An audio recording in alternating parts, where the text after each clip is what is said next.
दोस्तों, मेरा नाम सोमा है। आज मैं आपको बताने जा रही हूं मेरे घर के पास ही घटी एक घटना। मैं आसाम में तेजपुर से, हमारे एक चाचा रहते हैं। उनकी उम्र लगभग 29 साल है। वैसे पेशे से वो ट्रक चलाते हैं। एक रात की बात है, चाच और उनका साथी सुनसान रास्ते से जा रहे थे। जाते समय उनको रास्ते पर फ्रेश होना था, तो ठीक गाड़ी साइड लगाकर वह नीचे उतर गए। इसके बाद जांचों को वहां पर एक लड़की मिली, जिसने कहा कि उसको थोड़ा आगे जाना है, क्या आप छोड़ देंगे? मेरे चाचा ने हां कर दिया। इसी 72 लड़की ने चाचा पान खाने को दिया। चाचा ने पान खाया कि इतने में ही चाचा का दूसरा साथी भी गाड़ी पर आ पहुंचा। इसके बाद तुरंत चाचा ने लड़की को आवाज दी, यह आ जाइए, निकलना है। उसी वक्त चाचा के दोस्त ने चाचा के मुंह में पान दिखा तो उसने पूछा कि यह पान आपको कहां से मिला? चाचा ने कहा कि उस लड़की ने दिया है। लड़की का नाम सुन के उसके होश उड़ गए, क्योंकि उसको कोई भी लड़की नहीं दिखाई दे रही थी। इसके ऊपर से चासनी एक बात और गई कि उसको अभी गाड़ी में बिठाना है, तुझे कोई दिक्कत तो नहीं? उसने कहा, नहीं, मुझे कोई दिक्कत नहीं। पूरे रास्ते भर जहां से उस लड़की से बात करते करते चले, उनका दोस्त बगल में बैठा घबराया जा रहा था। इसके बाद चाचा उस लड़की को अपने घर ले जाने की बात करने लगे। तो ठीक चाचा की बात सुनकर उसने सोचा कि लड़की मान गई है। वैसे बता दूं कि चाचा शादीशुदा है। खैर, घर पहुंचते पहुंचते सुबह हो गई। घर आकर चाचा की गैर मौजूदगी में उनके दोस्त ने पूरी फैमिली को जो कुछ हुआ वह सब कुछ बता दिया। इसके बाद चाचा को पूछने पर चाचा ने बताया कि मैं तो इसके साथ मजाक कर रहा था और यह पागल सच मान बैठा। इसके बाद सबकी जान में जाना ही। फिर कुछ हफ्ते के बाद चाचा के हाथ जले हुए थे। चाची ने पूछा, यह क्या हुआ?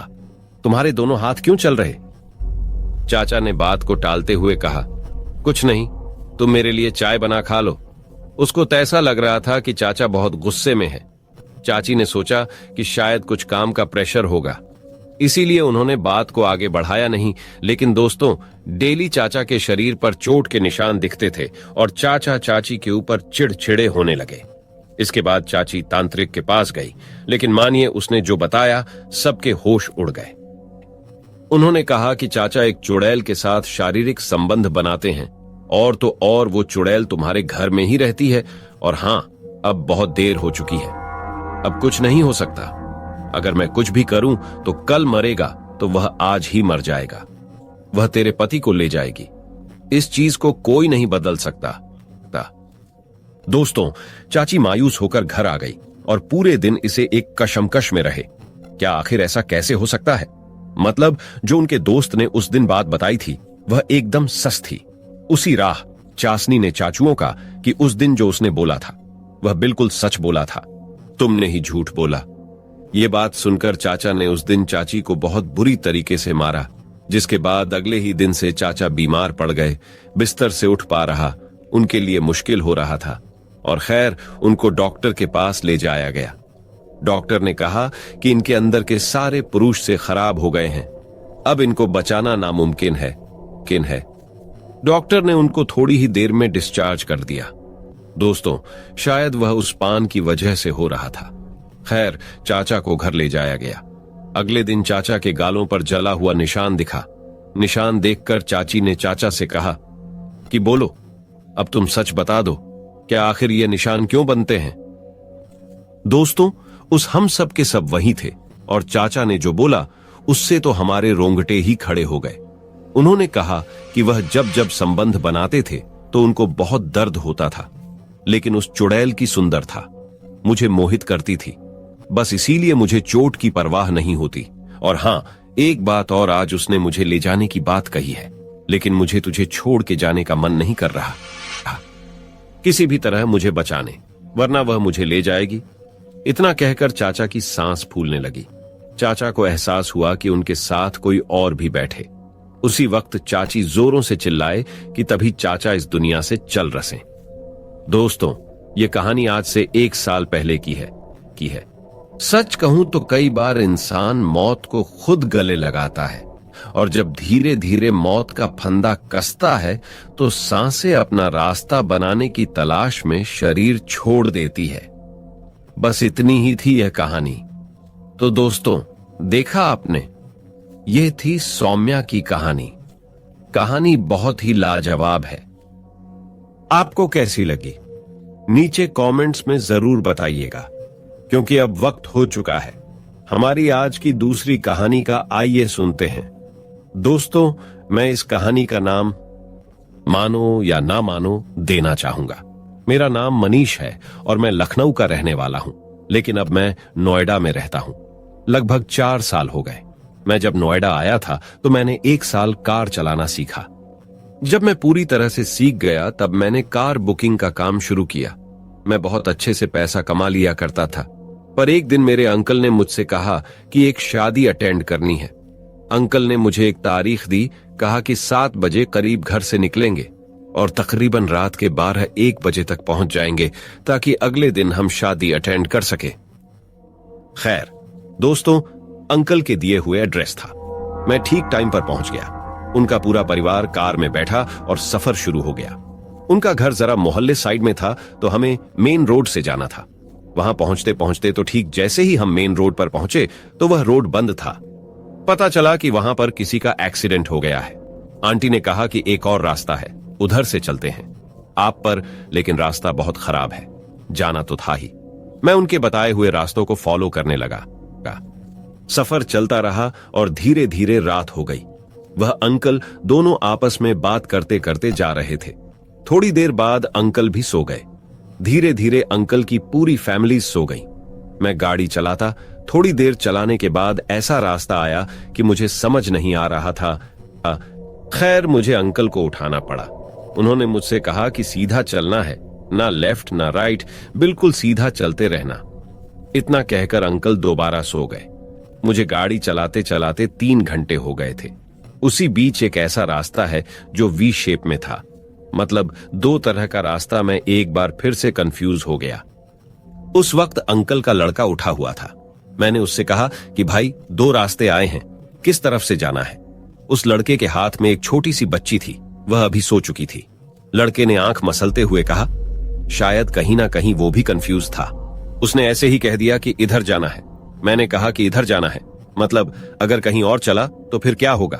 पर खैर, मैंने सोचा मुझे क्या, मैंने वही रास्ता ले लिया। वैसे दोस्तों, एक बात थी कि उनका लड़का बड़ा आलसी था। बीच बीच में उसे बहुत नींद आ रही थी और वो फिर से सो गया। पूरी फैमिली सो रही थी। गाड़ी चलाते चलाते मुझे भी नींद आ रही थी, लेकिन मैं जाता रहा, क्योंकि मेरा काम गाड़ी चलाना है और इन सबकी सेफ्टी भी मेरे हाथों में ही है। लेकिन एक बात थी, इस रास्ते में एक गड़बड़ थी। तो उस रोड पर कोई लाइट थी, क्योंकि रास्ते में जहां से मैंने टर्न लिया था उस सड़क पर लाइट भी थी और कुछ गाड़ियां तो मुझे ओवरटेक भी कर रही थी। लेकिन इस सड़क पर तो ना लाए और ना कोई गाड़ी। मुझे कुछ कुछ शक हुआ, क्योंकि ना कोई घर, कुछ भी नहीं, बस एक सिंपल सा रास्ता। सच कहूं तो गाड़ी चलाते चलाते मुझे इतना डर लग रहा था कि मैं आपको बता नहीं सकता। मैंने अपना ध्यान अच्छा करने के लिए गाना चलाते हैं, लेकिन फिर भी मेरे अंदर का डर खत्म नहीं हुआ। मन कर रहा था इनके लड़के को उठा दो। मन में यही सवाल था कि उससे एक बार पूछो कि भाई आपने गलत रास्ता तो नहीं बता दिया। लेकिन चलाते चलाते वह गड्ढे वाला रास्ता खत्म हो गया और कच्चा रास्ता शुरू हो गया। गाड़ी इस कदर उछलने लगी कि गाड़ी में बैठे सभी लोग तुरंत जाकर कहने लगे कि यह कैसे गाड़ी चला रहे हो। फिर मुझे एक तसल्ली हुई, लेकिन जब वह लड़का उठा और उसने मुझसे कहा कि हम लोग शायद गलत रास्ते पर आ गए, मैंने भी तुरंत कहा कि हाँ, मुझे भी ऐसा ही लगता है। लेकिन ना चाहते हुए भी मैं गाड़ी चलाता। थोड़ी दूर जाने के बाद देखा कि दूर चाल की रोशनी जमीन पर रिफ्लेक्ट कर रही थी। मुझे लगा कि अरे वाह, चलो देखते हैं। मैंने गाड़ी आगे बढ़ाई और देखा वहां सिर्फ पानी ही पानी है। मैं एकदम घबरा गया। क्या रे, यह हम कहां पर आ गए? सबके सब गाड़ी से उतरे। देखा कि आगे पानी ही पानी है। बहुत बड़ी नदी का दलिया, बिल्कुल एकदम ठहरा हुआ पानी, ऊपर से चांद की रोशनी उस पर पड़ा ही थी। सच कहूं तो एकदम खौफनाक रात थी। वह मंजर कुछ ऐसा था, दूर दूर तक कोई इंसान नजर नहीं आ रहा था। हम लोग जहां खड़े थे वहां की खामोशी काटने को दौड़ रही थी। खैर, सबके सब गाड़ी में बैठे। मैंने सेल्फ किया और रिवर्स देर रहा, लेकिन मिट्टी नमी होने के कारण गाड़ी रिवर्स नहीं हुई। उल्टा गाड़ी को मारने के चक्कर में वहां पर और गड्ढा हो गया। नौबत इतनी आ गई कि सब लोग गाड़ी से उतरकर धक्का मारने लगे, लेकिन गाड़ी हिल तक नहीं पाई। थोड़ी ही देर में दूर तरह के आगे ढोल बजना शुरू होगा। उसकी आवाज इतनी अच्छी थी कि हम लोगों को अपनी ओर खींचने लग गई। सारी फैमिली का ध्यान उधर था। मैंने देखा कि वहां पर एक हल्की सी रोशनी दिख रही थी, जैसे कोई शादी हो रही हो। उन सबको देखकर थोड़ी सी तसल्ली हुई। आंटी ने कहा कि चलो, इस खौफनाक जंगल के आगे कोई तो मिला। पूरी फैमिली का ध्यान शादी पर था। मेरा यह बहुत मन था कि उस शादी में चला जाऊं, लेकिन गाड़ी को भी तो निकालना था। उसी बीच हमने देखा कि दूर शादी से 3 औरतें चलकर हम लोगों के पास आ रही हैं। यह देखकर मुझे बड़ा अजीब लगा। जब वह ठीक हमारे पास आई तो देखा कि ट्रेडिशनल लिबास पहनी हुई थी। उन लोगों ने हमसे मसला पूछा तो हमने बताया कि हमारी गाड़ी फंसी हुई है। शायद हम गलती से गलत रास्ते पर आ गए, जिसके चक्कर में हम यहां फंस गए।